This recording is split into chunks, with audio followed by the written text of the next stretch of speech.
Messi, তুমি যে এরকম চরিত্রহীন সেটা তো আগে জানতাম না মনে। না না, তুমি বললেই তো হবে না তুমি ভালো মানুষ। তুমি কয়টা বিয়ে করন মারাইছো? এই যে বাংলাদেশে তোমার অবৈধ বউ পোলাপান খুঁজে পাওয়া গেছে। এই বেডি, মেসি তোমার কি লাগে? মেসি আমার জামাই লাগে। এই যে দেখছো বেডি কি বলে এগুলা? না না না, এখন এগুলা ফাও কথা বলে তো লাভ নাই। তুমি অস্বীকার করলেই তো হবে না। এমন না যে শুধু তুমি বিয়ে করছো, বাচ্চা কাচ্চাও তো আছে তোমার। এই গাদা, মেসি তোর কি লাগে রে? মেসি আমার আব্বা, মেসি আমার আব্বা। এই যে শুনছো, চিল্লায় বলতেছে মেসি আমার আব্বা লাগে।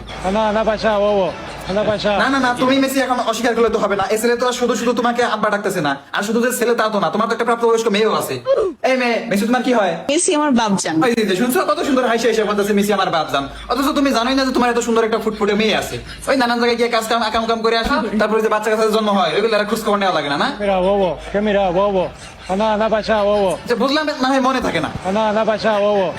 আচ্ছা আচ্ছা, আমি কি বলি শোনো শোনো, তুমি নানান জায়গায় গিয়ে আকাম করো, এগুলো মনে নাই থাকতে পারে, কিন্তু এখন এই যে তোমার কুকৃতি যে এগুলো সব ফাঁস হয়ে গেছে। এই যে মহিলাটা যে বলতেছে যে মেসি আমার জামাই লাগে, মেসি আমার জামাই লাগে। ছেলেটা বলতেছে মেসি আমার আব্বা, মেসি আমার আব্বা। মেয়েটা বলতেছে মেসি আমার বাপজান। মেসি আমার বাপজান। এখন এদের দায়িত্ব তো তোমাকে নিতে হবে মেসি। দায়িত্ব নিতে পারবা না মানে? এটা তুমি কেমন কথা বললা মেসি? না না, আকাম করতে সময় তো বেশ ভালোই মজা পাও। এখন এই বাচ্চা পয়দা আছে, এখন বাচ্চার দায়িত্ব নিতে তো কষ্ট লাগে কেন? ফাইজলামি ফাইনেছো তুমি, হ্যাঁ? ও, বাংলাদেশের মানুষ তোমার একটু ভালোবাসে বলে ওই সুযোগের অসৎ ব্যবহার করতেছো তুমি এখন, হ্যাঁ? ভালোই একটা সুবিধা পাইয়া লইছো তুমি।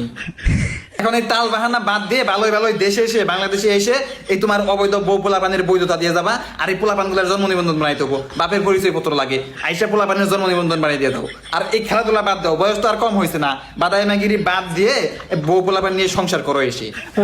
আর তুমি যদি না আসো, তোমার নামে আমি মামলা করবো বলে দিলাম।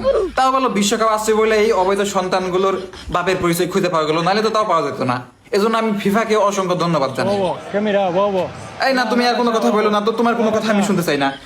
আমি ভাবছিলাম তুমি একটা ভালো ছেলে, কিন্তু তুমি যে এরকম চরিত্রহীন জায়গায় বেজায়গায় সন্তান পয়দা করে রাখো, সেটা তো জানতাম না। না, আমি বলি তুমি তো একজন ব্যস্ত মানুষ, সব সময় দেখি খেলাধুলা নিয়ে ব্যস্ত থাকো, তার মধ্যে আবার এইসব আকাম করার সুযোগ পাও কখন? আর আকাম যেহেতু করোই, তাহলে ভালো মানের প্রোটেকশন ব্যবহার করো। জানো না একটা দুর্ঘটনা হতে পারে সারা জীবনের কান্না। এখন এই যে দুর্ঘটনা ঘটায় যে দুইটা জন্ম দেয়াইছো, এই দুইটার পরিচয় কে দিবে? আইসা এই দুইটার কেমনে জন্ম নিবন্ধন তুমি বানাই দিবে? ভালাই আইসে জন্ম নিবন্ধন দুইটা বানাই দিয়ে দাও। এই বাপের পরিচয় ছাড়া আর কদিন চলবে এরা? ভালোই জাতির সামনে আইসে এই অবৈধ সন্তানগুলোর পিতৃ পরিচয় দিয়ে যাবা, আর নাই তো তোমারে আমি 14 শিখের ভাত খাওয়াই সারম বলে দিলাম। কি তুমি জেল হাজত দেখা ভয় পাও না? সমস্যা নাই, তোমার নামে আমি আমার লিডার নেতা খাইরুল দেওয়ানের কাছে বিচার দিব, বুঝলাম? কি বললা তুমি? এটা খাইরুল দেওয়ান বালের নেতা? তোমার একটা চুলো ছিঁড়তে পারবো না। তুমি চেনো আমার নেতারে? চেনো তুমি?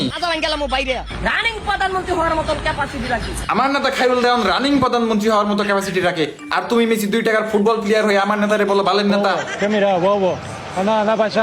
এটা তুমি কি কইলা মেসি? আমার নেতা খাইরুল দেওয়ানের লিঙ্গ নাই? এই নেতা আমাদের বলে লিঙ্গ নাই? আমার বলে লিঙ্গ নাই। এটা কি কোনো কথা? এইটাই তো কইলো হয়নি যে মেসি। আরে হালার পু, আমার খাইলে যত আব্বা ডাইকা ছাড়বো, এক রাইতে 7 ডারে আব্বা ডাকাইতে। হ্যাঁ শুনছো, আব্বা ডাকাইয়া ছাড়বো, আমার নেতার সাথে লাগতে আইসো না। আমি কেউরে ডরাই না, এই খারুলের সাথে লাগবে না। হ্যাঁ তাই বলি বালাই আইসা এই অবৈধ বউ পোলাপানের বৈধতা দিয়ে যাও আইসা, নাইলে কিন্তু তোমার খবর আছে বলে দিলাম। আর বেশি কিছু কইলাম না।